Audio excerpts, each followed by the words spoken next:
Ahoy hoy, I'm Planarwalk, and welcome to Flat Earth News, the show that always claps alien cheeks.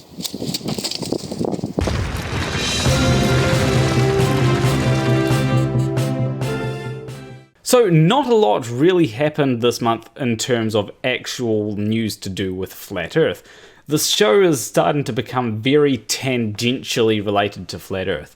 So the main thing that happened was the Area 51 raid. Now fortunately, even though there were 2 million people that said that they were going to go to the Area 51 raid, only about 150 people showed up, and there were only 5 arrests made. But the really great part about this was all the memes, like the Naruto run meme and the clap alien cheeks meme, and just all the kinds of things that people said, oh, we're going to find the reason why America doesn't use the metric system in Area 51. There was even this clip that ended up going viral. Rachel, Nevada at 6:30. Reporting live, Joe Bartel's 13 Action News. So at the end of the day, sure, 5 people got arrested, but there were great memes that came out of this. And you know, for the people that did get arrested, maybe when someone creates a event and says that it is a joke, maybe don't treat it as if it's serious. So the next story I think actually goes to show that SciManDan subscribers are indeed real. And that is that Angry Joe actually gave SciManDan a shout out. .js hidden Alex, in the code. what the fuck? You didn't know that? You didn't know the Earth is flat? Yeah. They want us to believe. You went down the wrong rabbit hole, man. Chemtrails, dude. Yeah, If you like that, you should watch SciManDan because he does a great series on tearing apart flat earthers and crazy. So for those who don't know, Angry Joe is a YouTuber with 3 million subscribers who generally does things like review video games. So Angry Joe giving SciManDan a shout out means one of a few things. There is A, NASA paid Angry Joe to give SciManDan a shout out, or B, someone like Angry Joe managed to find SciManDan through the YouTube algorithm, which means that a lot of other people would have also found SciManDan organically through the YouTube algorithm. Now I highly doubt that NASA went ahead and paid Angry Joe to give SciManDan a shout out for 2 main reasons. The first reason is how organically it was brought up.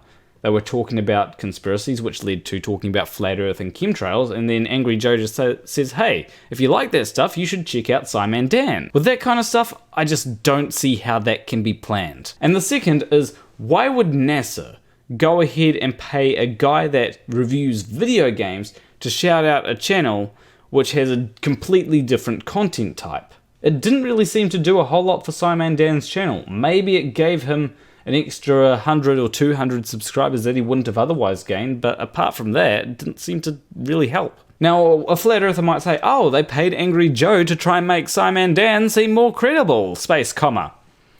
Let's be honest, how many flat earthers do you think watch Angry Joe? Probably only 1 or 2.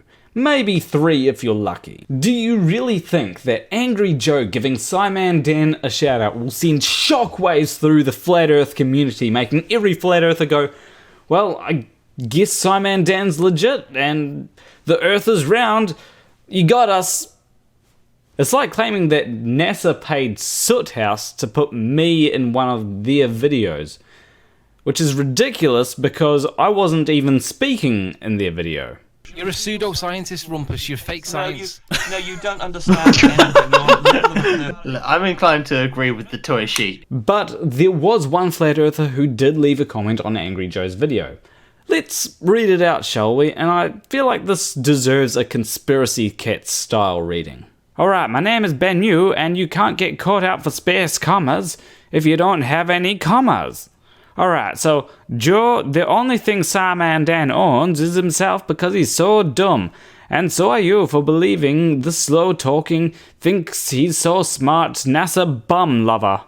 Most people think the government is corrupt, but NASA, nah, they are good guys. Nothing to see here, it's not stealing tax money for bad CGI. So yeah, not really changing any minds there, is it? But the main thing about that video that I think shows that SciManDan's subs are not fake is the comments from people that know who SciManDan is. If SciManDan's subscribers were fake, then how come there's people on that video that know who SciManDan is? Anywho, I've gone on about that long enough. Next bit of news. So it appears that Steve McRae will be taking Kyle Curtis to court because of the non sequitur show stuff. Steve McRae has made the trial documents publicly available for anyone to view, which does actually show that he has a lawyer. So I'm not going to read the whole thing out because I don't have the time to read it out to everyone.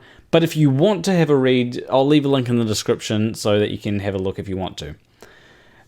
I did have a skim through, but there wasn't really anything that really stood out to me. But regarding the whole non sequitur show situation, I think it's been over 100 days now that Kyle still hasn't shown Steve the books. But there's not much I can really add to that, so next bit of news, which is actually pretty sad. So Strike was killed in a car crash. Now this is something that I really didn't expect, and I don't think anyone could have expected this because you don't expect people in your community to die. Now I don't want to make a big deal out of this, I just want to give my condolences, as his niece said that the family would like to grieve privately. So the next bit of news is definitely happier, and we're talking about MCToon and that guy. So that guy is a flat earther that thinks that he knows how magnets work. He doesn't. So MCToon decided to respond to that guy and did a demonstration for him to show how a magnetic compass works on a globe. Now what MCToon did is he put a whole lot of magnets together to make one big magnet. And what that guy did, not understanding magnets, is said, no, it's got to be a bar magnet, that's not a bar magnet. And if you are able to successfully demonstrate how magnets work on a globe using a bar magnet, then I will delete my channel. Now clearly that guy has not heard about Flat Out Hero, and when Flat Out Hero put out a $100,000 challenge, MCToon accepted. MCToon will just accept your challenge if you give him one. Such as MCToon, if you make a video demonstrating that HTML is a real programming language, I will wear this tinfoil hat for an entire video. If he thinks that I'm wrong about that, he's gonna do it. And MCToon, just to preempt this, if you bring up the script tags, you have to justify why using another programming language to add basic functionality to your programming language is a way to make your programming language a real programming language. This should be fun, but MCToon completed the challenge, and that guy didn't delete his channel, but instead blocked MCToon. So you can expect a video from me where I go ahead and debunk that guy. And I already have the magnet which I'm going to use. It helps this stay up properly. So this next story really has nothing to do with Flat Earth at all. I just find it hilarious. But if I have to connect it to Flat Earth, I suppose H-Bomber Guy appears in a video about it, and H-Bomber Guy made a video about Flat Earth, so boom, done. I'm starting to get really close to the conspiracy theory level of drawing links where there are none between things. So there is an Australian billionaire called Clive Palmer who's suing a comedian who's also a YouTuber called Friendly Jordies. So why is Clive Palmer suing Friendly Jordies? Well, it's because Friendly Jordies called Clive Palmer a fatty McFuckhead and a dense Humpty Dumpty. I'm not making this up, and even better yet, Friendly Jordies has gone ahead and made a video to show that these statements about Clive Palmer are objectively true. So what that basically means is that calling Clive Palmer a fatty McFuckhead is an objectively true statement, as well as calling him a dense Humpty Dumpty. I just find that really amusing, to be honest. And one thing I did notice is Clive Palmer kind of resembles Jerry Brownlee. Am I the only person that sees that, or? So the last story is about demonetization. And there's actually a whole lot of words, there's a big list of them that someone's created, of words that if you put in the title or the tags of your video, then your video will get demonetized. And most of these words seem valid. I can understand why if someone puts the word fuck in the title or the tags of the video, why YouTube might demonetize it. I can also understand the extensive number of words that are sexual, why they might be demonetized. But why the fuck is New Zealand demonetized? I feel attacked. I guess from now on, the rest of the world, you can't call us New Zealand, you gotta learn to call us Aotearoa. Also, while we're at it, let's not call the North and South Islands the North Island and the South Island. Those names are kinda boring.